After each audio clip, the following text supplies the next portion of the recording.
আজকে আমরা রেলি উত্তর সমাবেশে কয়েকটি বিষয়ে আমরা দাবি জানাতে চাই।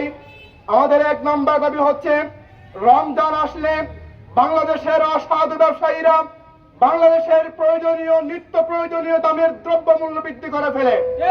অতি অবিলম্বে রমজানকে সামনে রেখে যদি কোনো ব্যবসায়ী দ্রব্যমূল্য দাম বৃদ্ধি করে, আমরা প্রশাসনের হস্তক্ষেপ আহ্বান করছি।